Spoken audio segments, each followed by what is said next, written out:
The Gamers, Kyla's Rescue, written and narrated by C. Taylor, edited to meet YouTube guidelines. To purchase the unedited book, please click the link in the description. Chapter 19. Sky glanced through the door leading to the terrace. The escort left with Jareth. No one would consider a double founder a security risk, so she had some time. She drank a little of the drink Jareth had ordered. Had to admit, it was really good. This way, it would seem like she just left if anyone came looking. She made her way to the far corner of the terrace, blind spot to any cameras. Her cruiser was hovering just below the ledge. One last glance over her shoulder to make sure she was safe, hopped in, and sped away, following the route Inspector Hoffendorf was assigned to patrol for the night.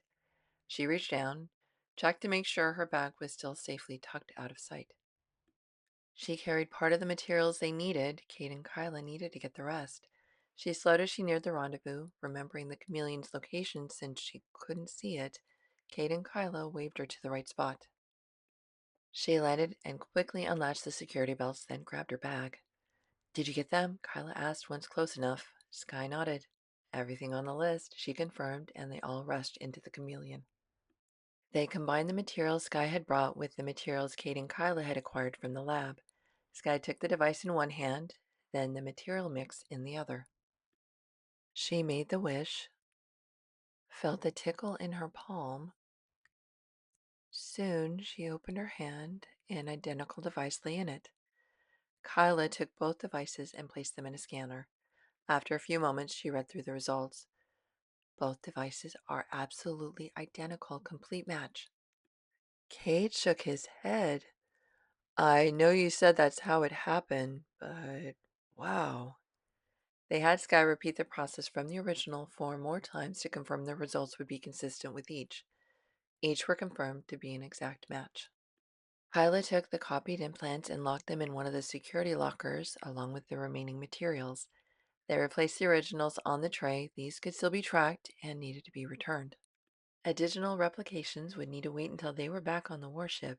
The originals needed to be back in the vault before the lab workers arrived in the morning. They also needed this time to prepare the test subjects for their extraction the next evening before they destroyed the lab entirely. Kyla hugged Sky. "Thank you, you just made every part of our plan so much easier." This made Sky smile. "That's a new one for me. I like it." Kyla pulled back. "You need to get back. What are you and Jareth doing tonight?" Sky couldn't stifle a groan. "Clubbing." Kyla flinched. "Corey's idea?" "Yep," Sky confirmed. Kyla cringed. "Oh, sorry about that, though it is an easy place to slip out of and still have a lot of alibis." "I know, I hated it, but it was perfect at the same time. I'm not sure how long Jareth can stall. I should go." One last hug, she rushed to her cruiser to return to Jareth, feeling a rush of anticipation to see him again. From Jareth's perspective, they were playing with him, had been edging him for what felt like hours, and he let them. He hoped that when he finally took his release, it would drain his need for Sky, at least for a while. He hoped he could keep her longer before the beast demanded her again. The girl's mouth was energetic, but not especially skilled at it. He didn't mind, didn't bother guiding her or using her like he usually did. Most of the girls that came onto him wanted him to use them. He had great technique. His uncle had made him study the subject in detail to make sure he was of value to the power-hungry politician. Most of his study so far was wasted. Most women he'd been with didn't care beyond being able to brag they had been with him. It had been gratifying, but now he wanted more. Sky made him want more, but he still hadn't figured out how to do that. He needed time. These girls would give him the time to figure out how to make this last with Sky. Suddenly, the door opened. The girls didn't even react, not caring if anyone saw or even watched their performance. But then he heard it. A gasp. Her gasp. His head shot to the door and locked eyes with Sky.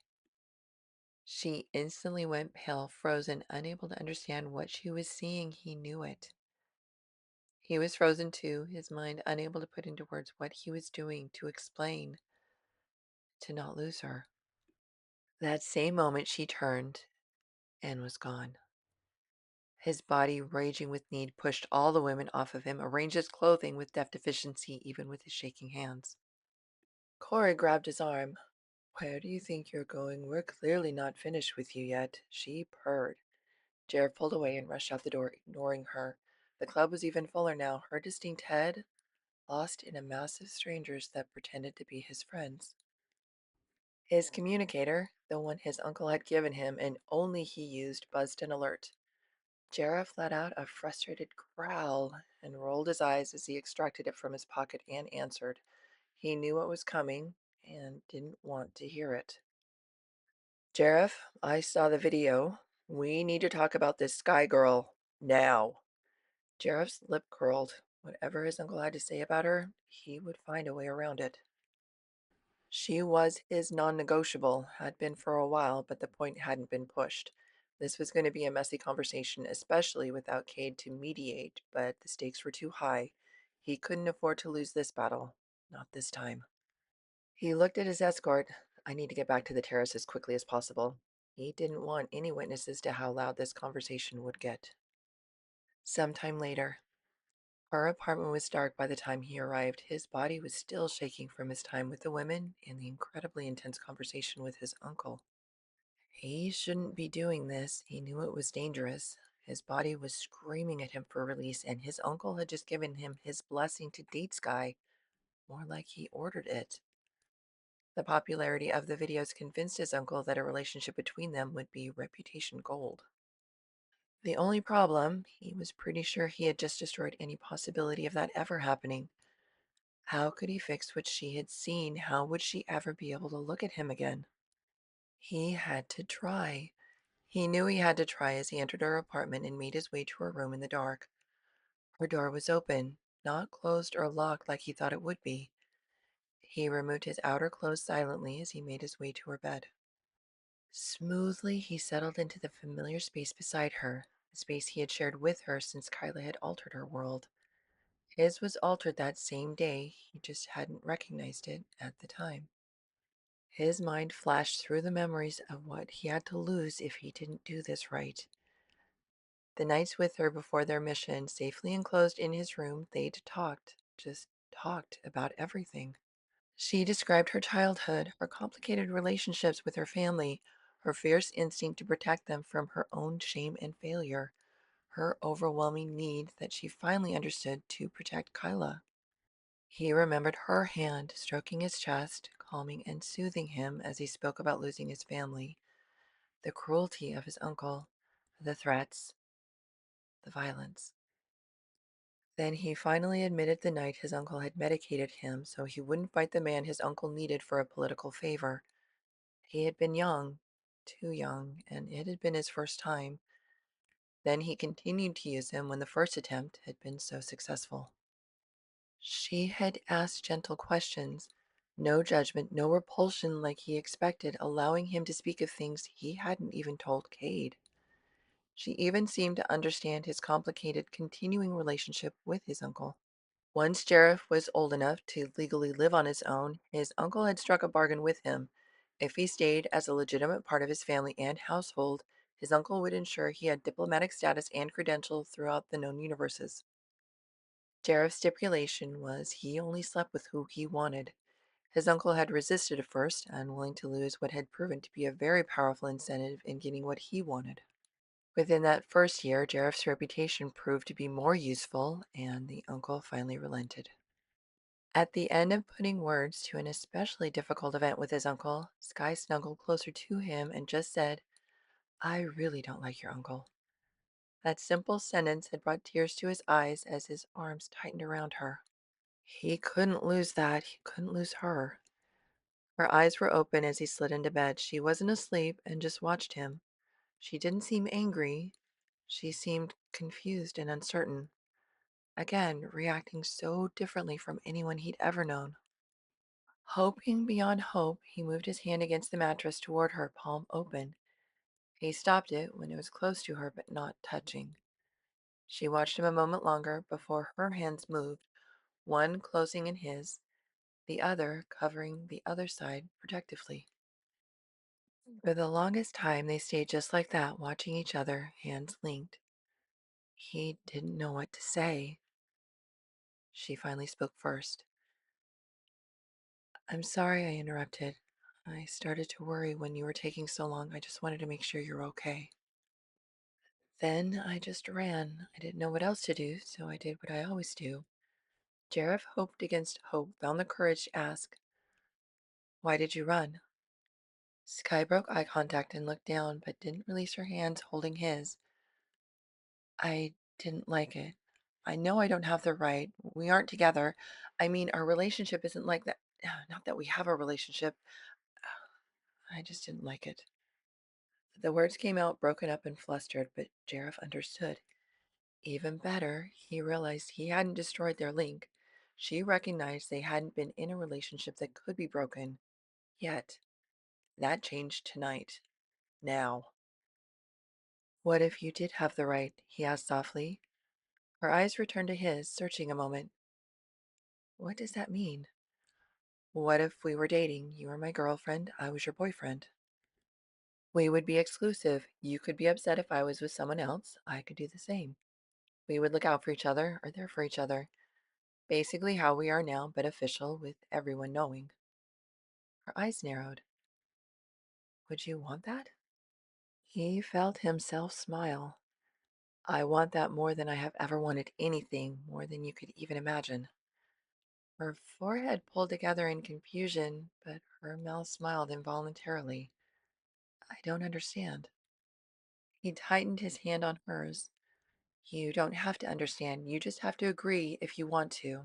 I'll take care of the rest. She took a deep breath, then nodded. Really? He needed confirmation, not able to believe what he was seeing. Her smile widened, and she nodded again. He could breathe. He rolled onto his back and wanted to laugh, wanted to shout, but he just lay there, letting the relief wash over him, even as the pounding need intensified at the knowledge that she was finally his, only his. Her hands tightened around his, then she moved, lying against his chest, her hands soothing him the way she did when he spoke about things she knew upset him. He felt a slight tension in her. He rubbed her back. Sky, what is it? What about your uncle? There was a tremble in her voice that vibrated through her body as she spoke. This was the best part. He thinks it was his idea. Her head shot up and looked at him. What? Sheriff chuckled, felt it vibrate in his chest against hers. Her eyes darkened and her breath quietly hitched. She was feeling it too, the pull, the need. He took a calming breath, determined to take the relationship slow. The streams of our day together have spread. His office received hundreds of communication requests. He actually demanded I date you. Now Sky laughed as she rested her head against his chest again, the vibration making it difficult for him not to moan. I hope you negotiated something really good for your sacrifice. I did, he boasted. I made him give consent that I only sleep with you for the duration of our relationship. Sky sucked in a breath, her body arched against his at the mention of them sleeping together. It was subtle, but he felt it. She was struggling, maybe as hard as he was against his body's demands. His hand ran down her back to soothe her. He had to figure out how to make this need in him, in both of them, last longer than one night. He had never made it past one night, never wanted it past one night. What if that happened with her? I'm not going to be very good at it, she admitted softly. This made Jareth smile. He knew better. She always doubted her skills with anything. I have observed that you not only possess extraordinary natural talents, you are an insanely fast learner. She raised her head, settled her chin on her hand against his chest, and watched him. Would you kiss me? Her eyes were wide, nervous about her request, but determined. Yes.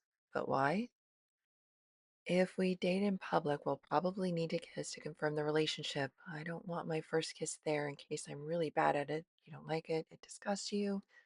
She was overthinking it. He could see it in her eyes as they started searching, no longer focused on his. He cupped her face, raised it, and brushed her lips against his. The electric bolt it caused shook his entire body. She felt the vibration through her body at the same time, and she shivered. The beast within him, still and focused, waited to strike, waited to see if she was ready. Her eyes opened. A fierceness he had never seen in them looked back. A fierceness that in any other circumstances would have him stopped in his tracks, but his beast roared to claim her. He flipped, pulled her under him, hands gripping her harder than he should. His body leaned against her heavier than he should allow. Her hands he expected to push against him, reached around his back and pulled him closer. His hand moved behind her head. Her hands grabbed his shirt, hands clamping into fistful of fabric, and pulled him to her again. He rubbed her bottom lip. They parted just as he needed. All reason was gone. There was only her and his thundering need to possess her. From Sky's perspective, Sky was lost in a swirling haze of overwhelming pleasure and a need her brain couldn't process. All she knew was that she needed it, would always need it now. She felt like she was floating.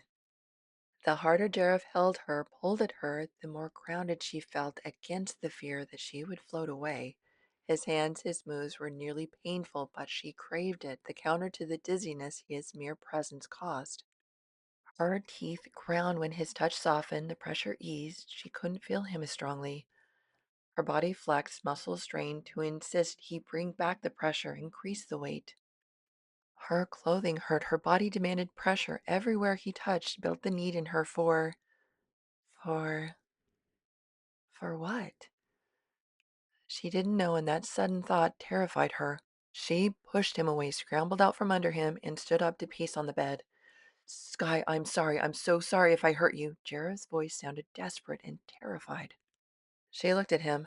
No, you were perfect. It's me. I can't do this yet. I need to study first, read about it, understand this first. I never thought I would ever need to. You need to study about intimacy? Jareth's voice was still desperate, but mixed with amusement, not terror. It's my process, so I don't mess this up. From Jareth's perspective, have you ever seen animals do it? He asked quickly, urgently. Jareth's panic that he had hurt her subsided, replaced by the despair of her not being with him. Sky stopped pacing, eyes turned up searching. Then they widened. Oh, that's intimacy? Jareth smiled, his lips curving harder than usual from desire. Yes, but humans can do it front to front. I'd be happy to show you. His body shook as he raised his hand to her again. She took it, the way she always did. My clothes don't feel good anymore. Now she was getting it. Edited. His brain registered her relax against him when he wasn't in control of how rough his body demanded he be with her, how she whimpered and urged him back when he tried to be gentle. He made up his mind to keep monitoring her responses and let his body do as it pleased for the first time since he had been accused of being too rough with one of his uncle's allies. Edited, no barrier, per Suenia's strict population control laws. That would have been broken at the same medical appointment that took her ovaries when she hit puberty. Sometime later, Jareth laid on his side and watched her. His body had finally released a significant amount of his pent-up desire, but he could have gone another few rounds. Sky, though, had passed out after their last. It was the only thing she had done during their 4-hour session that showed her inexperienced state. He monitored her breathing and heart rate to make sure she wasn't in any actual distress, had looked over her body and found the evidence of just how rough he had been with her. The red marks and faint bruises made him wonder if he needed to ignore her pleading and be more gentle. As if she heard his thoughts, she shifted, her hand searching for him even though she was still sleeping. She murmured something that sounded distressing as her hand searched. Her body moved more, about to wake her up from her rest. Rest he was pretty sure she needed. His hand closed over hers. She instantly relaxed and settled back into a deep sleep. His mind, though, wouldn't let him rest. His idiotic plan of having those ladies drain him had backfired in the worst way. It pushed him to take her hard, harder than he had ever let himself, harder than the first time when he was punished for it. She had taken it, insisted on it. Edited. It was intoxicating. His body shook even now at the thought of doing it again. There was no urge to leave her like he feared, like it had been with everyone else. Just the opposite. In fact, he never wanted to leave this room with her. Never wanted to be anywhere but with her. She moved again, her eyes still closed, breathing steady, but she pushed up, crawled over to him. Edited. Wondering if she would wake up and realize or think it was just a dream. Edited for content. He didn't feel the slightest urge to leave her, and she seemed to crave it as much as he did. This final release had taken enough of the edge off. His eyes finally wanted to close, wanted to rest, wanted to wake up and do it all again.